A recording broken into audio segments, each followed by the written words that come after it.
legislature to know what the position is on the Mau. I know the position, and that's why our children are back to school.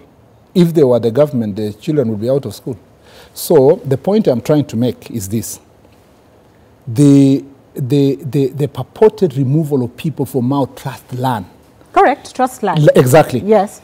You must not confuse it with removal of people from Mau forest, which all of us support in government. The president, the deputy, myself, and everybody. Anybody who has gone beyond Mau trust land must be removed from the forest. But what we are talking about is Mau trust land, where people have titles and they bought land. And we have said, again, as leaders from that region, we have absolutely no problem with people being removed from their legitimate properties. The thing that government needs to do is to do what they do everywhere. We have paid 3 billion shillings to remove people from Thika, Kiambu here, where we are building a dam, Karumenu Dam. Right. We've paid 3 billion in the Tuake Dam, where people are also being removed. We paid 40 billion to provide land for building railway. So the government should just they know what to do. If they want to remove people from their properties in the Mau trust land, which was not contested until Tobiko came to public, it's simple. Tobiko should do a cabinet memo. Tables that cabinet memo in the cabinet. It's debated by cabinet. It is approved by cabinet. Then it's moved to the legislature, which, as I told you, we are part of that government. Then it comes to legislature for budgeting, the treasury for budgeting, and to legislature for approval of that budget. Let me ask you this, because you've talked about, and you're right.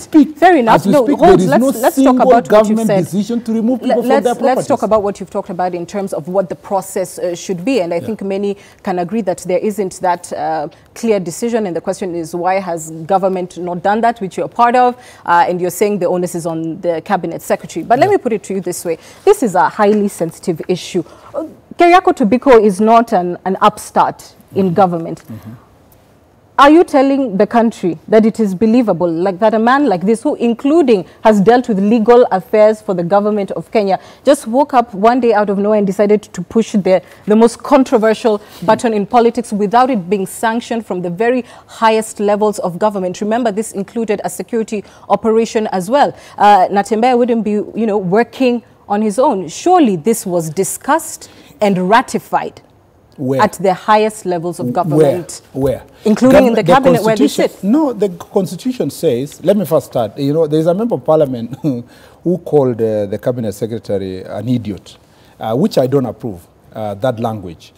But when you are a lawyer of the magnitude of Keriako Tobiko, with the knowledge he has and the expertise he has, and you go to public and tell people title deeds are mere papers. In fact, I expected Law Society of Kenya to call Tobiko for disciplinary action, because it's a conduct and becoming of a lawyer to be able to dismiss a title deed, which is a very important document of transaction and only piece that demonstrates that person owned land.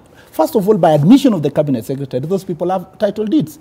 Number two, they are not just papers. These are title deeds given by the government of Kenya, declared by President Jomo Kenyatta in 1976, and thereafter the subsequent governments. So we cannot say government itself can fight itself. Number two, the constitution says every decision that's made by government must be in writing.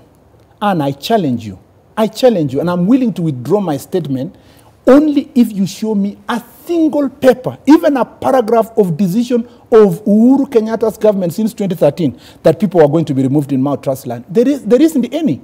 So the onus is on the cabinet secretary to tell us where was this kangaroo meeting that did not involve the president, it didn't involve the cabinet, it didn't involve parliament, a very important institution. In fact, we want to challenge the Kenya Forest Service. Where did they get the money to carry out an operation, a purported and attempted, which actually is not supposed to go on because the government halted it, is a purported operation in people's private land? How come the president then has not spoken out against his cabinet secretary, who has allegedly or reportedly, according to your view, defied him? And subordinated him.